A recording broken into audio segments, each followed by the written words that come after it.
It was supposed to be just another tense, high-stakes Hollywood negotiation in the fall of 1996, the kind where agents yell over phones for days, lawyers argue about every single dollar and clause, studio bosses sweat about budgets exploding out of control, and everyone wonders if the movie will even get made.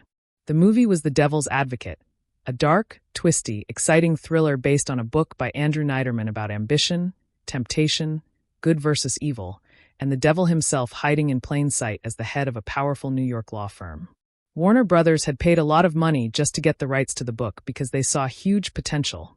Scary moments, smart talk, sexy scenes, big courtroom drama, and supernatural shocks at the end.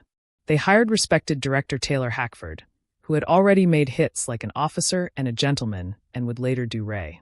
They wanted top stars to make it unforgettable and a big box office success. They quickly cast 32-year-old Keanu Reeves as Kevin Lomax, the hot young lawyer from a small town in Florida who never loses a case and gets pulled into the big city world. Keanu was perfect for it, handsome, intense, with that quiet power and deep eyes that make you believe he's thinking big thoughts. He was coming off the huge success of Speed, which made over $350 million worldwide, and he was about to film The Matrix, which would make him a superstar. But the real key role, the one that could make the movie legendary or just okay, was John Milton, the smooth, charming, super-smart boss of the law firm who is secretly Satan himself. There was only one actor on everyone's dream list, Al Pacino. His name came up in every single meeting, every conversation, every dream casting list. His voice, his eyes, his energy. He could play the devil like no one else on earth. He could be funny one minute, charming the next, and terrifying when he wanted. But money became the real devil in real life. Al Pacino asked for $20 million up front, plus a big share of the profits. The studio said no way. Their budget was too tight after other costs. They were ready to give up on Al and settle for a good but cheaper actor. That's when Keanu Reeves heard about the problem and made a choice that shocked the entire movie world, saved the film, and showed why people love him so much even today. Oh, and before we dive deep into this amazing true story, tell us in the comments, would you ever give up millions of dollars for something bigger than money, like art or the perfect team? Drop a heart if Keanu is the real legend. Let's go back to the Hollywood world of the mid-1990s to understand how big this was. Movies were changing fast. Big blockbusters were making hundreds of millions. Independence Day came out in 1996 and made over $800 million worldwide. Jurassic Park before that made almost $1 billion. Stars got paid huge amounts.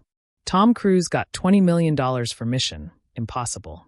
Jim Carrey got $20 million for The Cable Guy, and that movie didn't even do great. Agents fought hard for every dollar, every point of profit, every perk like private jets and trailers. Studios worried about budgets going over because if a movie flopped, they lost everything. The Devil's Advocate had a planned budget of around $50 to $60 million. That money paid for filming in real New York City locations, building big fancy sets like the luxury law firm offices with marble floors and huge views, special effects for the scary supernatural parts at the end, beautiful costumes, big marketing campaign, and more. After paying the director Taylor Hackford, the crew, locations, sets, effects, there was about $20 to $25 million left for the three main actors. The young lawyer, Keanu, his wife, Charlize Theron in her first big American role, and the devil boss. Keanu was offered $8 million upfront salary plus points, a percentage of the money the movie made after it earned back costs. That was top-tier money for a young leading man in 1996. The average American family made about $35,000 a year. $8 million could buy multiple houses, fancy cars, motorcycles. Keanu loved those. Financial security for life, help for family and friends. Keanu's agent and manager were thrilled. Keanu himself said yes pretty fast because he really loved the script. He read it and saw a chance to play something deep and different. A good man from a simple background who gets tempted by power, money, fame, and slowly sells his soul without realizing. It was a chance to stretch as an actor, show more range than the action hero from Speed. Contracts were being prepared. Lawyers were happy. Everything looked good. Then the Al Pacino problem exploded. Al was 56 years old, full legend status. He had already won an Oscar for Scent of a Woman, been nominated many times for the Godfather movies, Scarface, Serpico, Dog Day Afternoon, and more. He was one of the greatest actors alive. His agent asked for $20 million upfront salary plus 15% of the gross profits. Money before costs were paid back. That was standard for Al at his level. But Warner Brothers bosses Terry Semel and Bob Daly looked at the numbers and said absolutely no.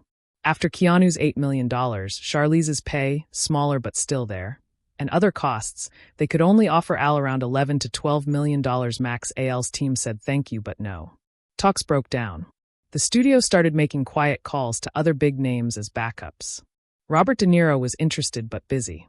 Dustin Hoffman was mentioned. Jack Nicholson too. All amazing actors, but not one of them was Al Pacino for this specific role. Taylor Hackford, the director, was heartbroken. He told close friends and producers, Al Pacino is the only one who can play this devil, charming enough to tempt you, scary enough to make you believe he's real evil. Without Al, the movie will be good, but it won't be great. It won't be the classic we want. Keanu heard about the problem from his longtime manager Erwin Stoff during a casual lunch meeting in Los Angeles. They were eating simple sandwiches at a quiet cafe. Erwin said, "Bad news on The Devil's Advocate. They're probably going to lose Al Pacino. The budget can't meet his ask. They're looking at other actors now." Keanu stopped eating mid-bite. He put his sandwich down.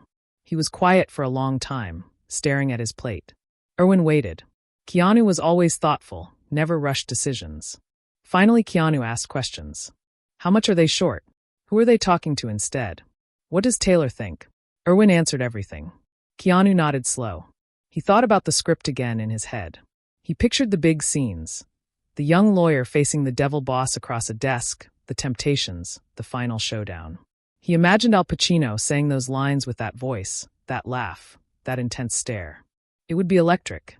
Magic. Keanu grew up watching Al Pacino movies on TV late at night when he was a kid moving from city to city with his mom. The Godfather Parts 1 and 2 were like school for him. Scarface quotes with friends. Heat with De Niro was new and amazing. Keanu wanted to share scenes with Al. Learn from him up close. Watch how a master works every day on set. That experience would be worth more than money. That night Keanu could not sleep. He lived simple even then. Small house, motorcycle in the garage, books and music. He walked his dog around the neighborhood late. Thought more. He had money coming from speed residuals. He lived simple, jeans, t-shirts, boots, no fancy stuff. He already helped his sister Kim with her health issues and his mom. He didn't need $8 million to feel secure or happy. But he needed great art. Great co-stars to push him. Great chance to grow as an actor. $8 million was nice, but the chance to act opposite Al Pacino every day was once in a lifetime. Priceless. He called Erwin at midnight from home. Erwin, listen. Call the studio first thing tomorrow. Tell them to take my entire $8 million salary and add it to the offer for Al Pacino. Erwin thought it was a late-night joke at first. Keanu, come on. That's $8 million. You'll get zero paycheck. Keanu said calm and sure. I know exactly what it is. I don't need it. I want the best movie possible. Al Pacino is the best for this role. Tell them I'll work for free if that's what it takes. The next morning Erwin made the call to Terry Semel. The powerful head of Warner Brothers. Terry laughed nervous at first. Good one, Erwin. Tell Keanu funny joke. Erwin said, no joke. He's 100% serious. He called me last night. He'll take $0 salary if you use his money to get Al Pacino. Terry was silent long time on the phone. Then, hold please. He put Erwin on hold and called an emergency meeting in his big office. Bob Daly, the co-boss, the producers Alan Levin and Arnon Milchan, head lawyers, budget people. They talked for hours. Checked numbers again. Checked if Keanu was having problems or bad advice. Called Erwin back. Erwin put Keanu on speaker. Keanu spoke direct to Terry. I'm sure. The movie needs Al Pacino to be great. I want to learn from him. Act with him. Pay me nothing. Give him what he deserves. Terry asked, are you 100% certain? This is $8 million. Keanu said, yes. 100%. The art matters more. The room was quiet. Then excitement. They reworked the budget numbers fast. Moved money around. Offered Al Pacino $14 million upfront plus better points on profits. Al's agent called back within days. Al loves the script. He's in. The movie was saved. Contracts changed quick. Keanu's salary line officially $0. He still got points like before, so if the movie hit big he would make money from profits. but no upfront paycheck. $0 for months of hard work. Filming started fall 1996 in cold New York City. Long days from dawn to midnight. Big sets built. The luxury law firm with marble, wood, huge windows looking over Manhattan. Keanu's character apartment fancy. Courtroom real. Weather cold and rainy. Crew wrapped in coats. Keanu and Al worked together almost every day. Al was big energy, loud laughs between takes, big gestures, improvising lines to make them funnier or scarier. Keanu was the opposite, quiet, intense, listening, reacting with eyes and small moves. They balanced perfect. Chemistry magic. Between takes, Al gave tips like a teacher. Use silence more, it's powerful. Feel the evil in your body, not just words. Look at me like you hate me but want my approval. Keanu listened every word. Took notes mental. Asked questions. Al said later in interviews, Keanu is special. Humble. Real talent. Pleasure to work with every day. Charlize Theron was 21, new to big American movies. Nervous for her first big role as Keanu's wife who sees the evil first. Keanu and Al both helped her. Made her feel safe. Gave encouragement. You're doing great. Trust your feelings. The three became close. Charlize said years later, Keanu and Al were like big brothers. They made me better. The story about the paycheck leaked slow on set. First Taylor Hackford told his close crew. Then producers told assistants. Then word spread quiet. Keanu gave up $8 million salary for Al Pacino. People looked at Keanu with new eyes. More respect. Whispers everywhere. He's not like other stars. He cares about the movie, not money. That's why he's different. Keanu never talked about it. If someone thanked him or asked, he changed subject fast or said simple, the film is what matters. Team matters. He bought pizza for late nights. Coffee for early mornings. Helped carry equipment. Stayed humble. One day on set, during a break in the cold rain, Al Pacino pulled Keanu aside. I heard what you did, kid. Giving up your money for me. That's class. Real class. Keanu smiled shy. I wanted to work with you. That's all. Al hugged him. You're good people, Keanu. Good people. From that day, they were friends for life. Filming had hard moments. The ending scene, big reveal, fire, effects, emotional. Took days to get right. Keanu cried real tears in one take. Al shouted his famous line, "Vanity is my favorite sin." With so much power, the crew clapped. Taylor Hackford said print, many times because it was perfect. Filming wrapped spring 1997. Months of editing. Adding music by James Newton Howard, dark, beautiful score. Test screenings with normal people in theaters. Audiences loved it. Gasped at twists. Laughed at AL's funny lines. Scared at end. Best thriller in years. Studio executives smiled big. Marketing started, posters with Keanu looking intense, Al smiling evil. Trailers with AL's voiceover, the world is full of choices. Movie released October 17, 1997. Opened #1 at box office. Made $12 million first weekend. Word of mouth strong. People told friends, you have to see Pacino as the devil. Ended with $152 million worldwide on $60 million budget. Big profit for everyone. Critics praised high. Roger Ebert 3.5 stars. Pacino and Reeves make sparks fly. Smart, scary fun. One of the best supernatural thrillers of the 90s. Lines became famous. People quote Vanity, my favorite sin, at parties. Call me Dad. The big ending speech still gives chills. Al Pacino got rich. Salary and points gave him tens of millions. Studio bosses got bonuses. Keanu got points money later. Made several million from profits when all calculated. But his upfront salary was $0. He paid own hotel in New York for months. Own food every day.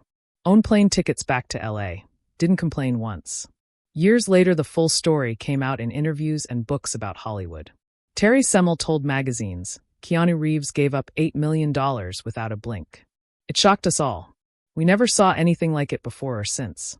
He saved the picture.